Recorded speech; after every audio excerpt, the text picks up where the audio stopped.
Assalamualaikum warahmatullahi wabarakatuh. Nuwun para miyarsa, ngaturaken pambagya kawilujengan. Mugi jengendika sadaya dalasan gotrah kula wangsa tansah winantu ing karaharjan. Sugeng pepanggihan kaliyan kula Elisa Sofiana saking kelas 12 kalih wonten ing acara waosan cariyos cekak. Wekdal punika sampun sumedya ngaturaken waosan cariyos kanthi irah-irahan tobat seratanipun Budi LW ingkang kapetik wonten ing cerkak kalawarti panyebar semangat nomor gangsal dasa kalih selangkung Desember 1999. Mugi atur waosan cariyos punika katampi kanthi renaning penggalih. Sugeng midhangetaken.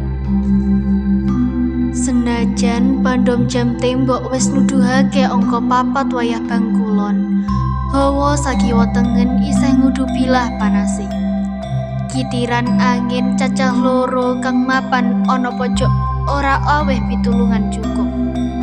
Kamar pavilion jembar kang dipanggoni kudune pancen dikompleti mawa AC saengga hawane bisa seger.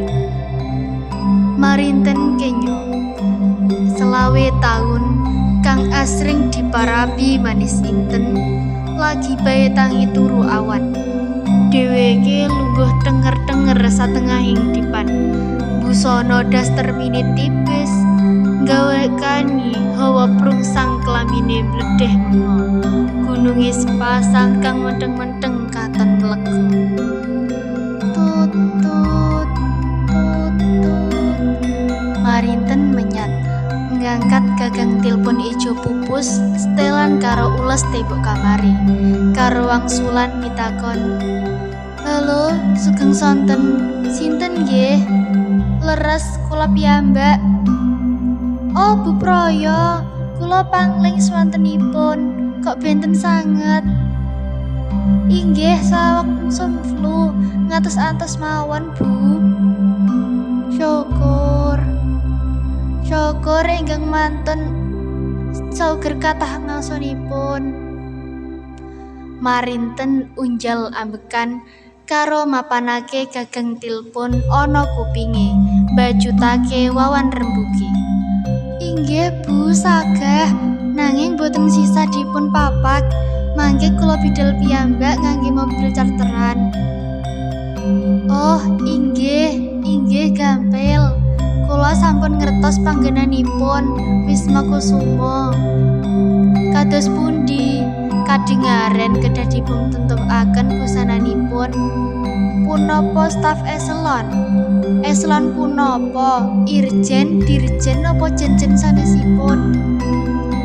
Inggih. Wah, kula deg-degan lho, Bu." Inggih, matur nuwun." Marinten nutup tilpon karo grenengan, "Panggedhe apa pring gedhe? Apane sing gedhe?" Marinten guyu dhewe rada nyenges sajak ngece. "Apa bedane panggedhe karo dudu panggedhe, Bos? Bosok simbah-simbah, babah-babah, mahasiswa, saudagar, dosen, wali kota, gubernur. Sing beda mung sebutane, sing penting duwite metu. Pokoke waton diladeni manut karepe, yen perlu diapusi. Wong lanang mono enom tuwa paribasan wedhus gibas. Saparan-paran anggere entuk kalodhangan nasak-nasak golek ramban. Nadyan bojone ayu kaya widadari, isih tertekan turut lurung golek jajanan. Elo, lah kok aku keblebasen misuh mundha mono karepe dhewe." Marinten gaya kaya kenya model sandiwure catwalk. Nyawang badane dhewe kang wewek, kulit sakojur awak kuning nemu giring, karo ngumbar esem mujiwat. Lambene kang tipis sensual teles dilamuti lambene dhewe, ngilo sangarep kanca benggala bufti. ayang-ayange kadya ngajak wawan wicara kelawan diri pribadine dhewe. Kaca tansah walaka miyak wewadiko kang kabuka. Kaca rikala ngelingake bilih patrapku kebak dosa. Marinten ora ilang gawan banyine kang duwe bakat nyusastra. Ing batine nggurit rong larik ora kejarak. Ten, wengi iki kowe kudu macak keras, amreh katon anggun. Sandiwara teles gemrindik.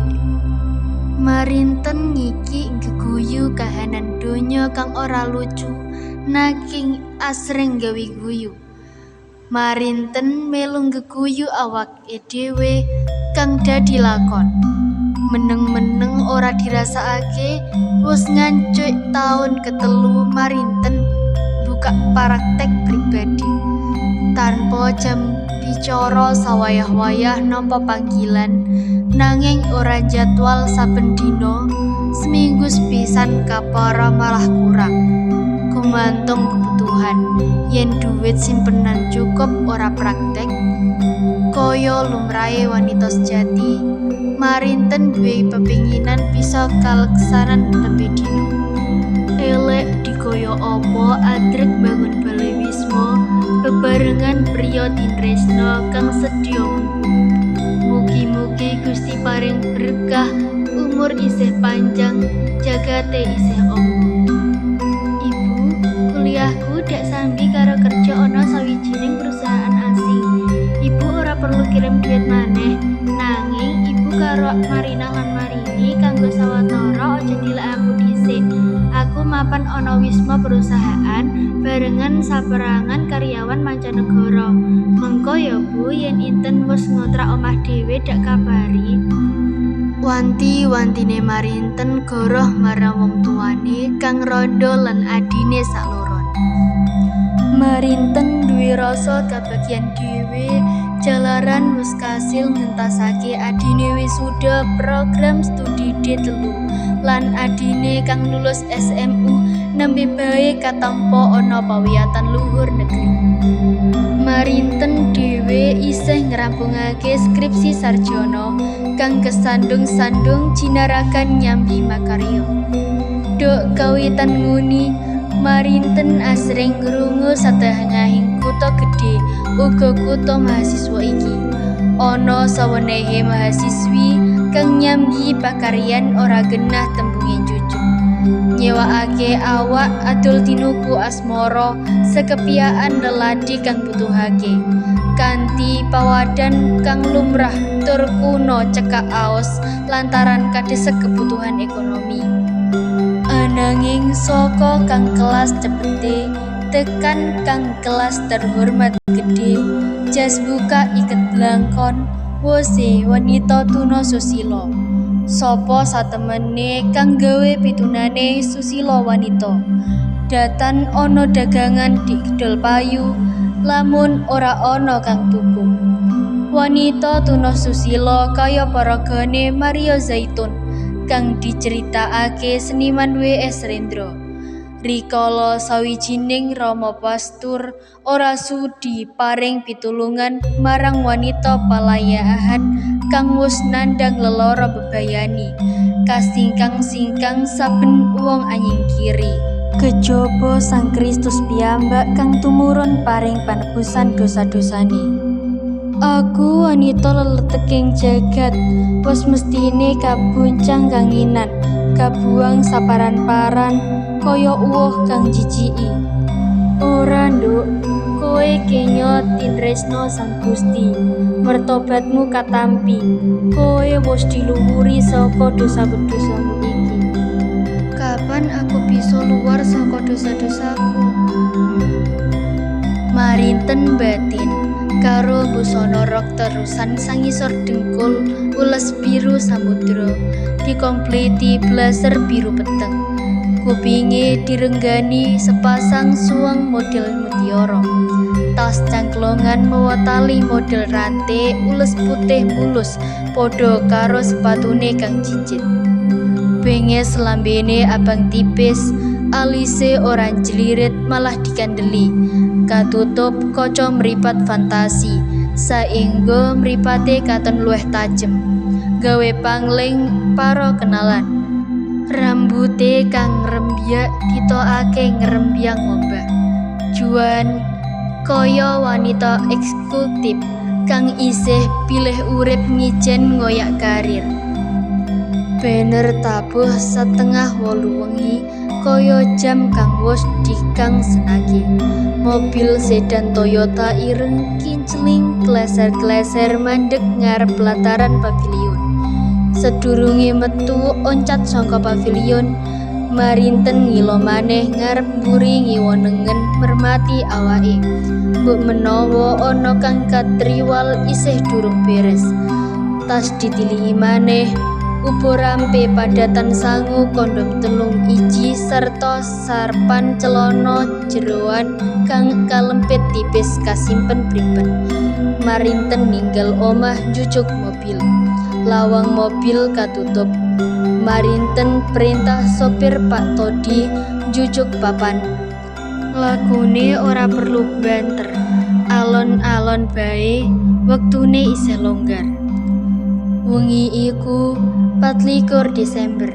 Sadalan-dalan ramene ora ketulungan. Ratan gede kebak kendaraan. Trotoar jejel riel menungso kang angel dipiyak. Mupangatake liburan pungkasan taun.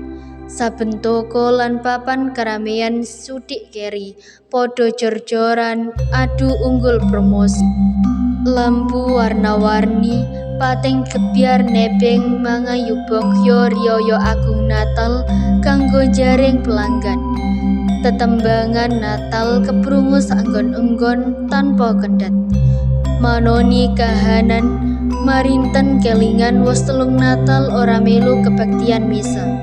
Bakal kaping 4 wengi iku. Dumadaan pasuryane Bapak Swargi manjelma ana angen-angene. Kang rikala sugenge banget kebak katresnan marang Inten. Bapake kang ngingu brewok lan demen nyandang sarwa putih kelambi gulon tutup model kuno. Angen-angene Marinten saya nrawang adoh jaman bocahe kepungkur. Suasana kang endah lan manis ora bakal kaombalan maneh. Bapak, nopo Mbak Inten? Pitakone Pak Todi kang rumangsa diceluk. Oh, mboten Pak, lajeng mawon. Inten ora kajarak nyebut asma bapake Swargi mau. Pak Todi. Marinten pancen nyeluk sopir. Inggih menapa Mbak Inten? Pak Todi takon karo batin.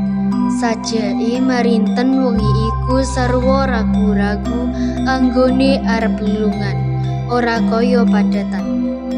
Pak Todi mandheg riyen sekedhap kados wonten ingkang kesupen, kula emut-emut rumiyin. Sedan mlipit mandheg. Marinten linggih amem bubar ngliwati gereja katedral. Sesawangan bapake lan pasuryan Sang Kristus jambuh gelembulek ana angen-angene ora sumingkir malah saya cetha. Pak, suwanane Marinten rada sora nganti Pak Todi kaget. Pak Todi muter mawon balik wangsul, batal. Pak Todi manut perintah. Ora suwe gereja katedral katon. Sunare gumebyar saka maneka warna lampu abang, kuning, ijo, putih. Gapura pelataran direnggo-renggo edipeni. Saya cedhak meh ngancik pelataran ngarep gereja, keprungu swara lonceng ngumandang ngemutake para umate. Empun Pak, mendek ngriki mawon.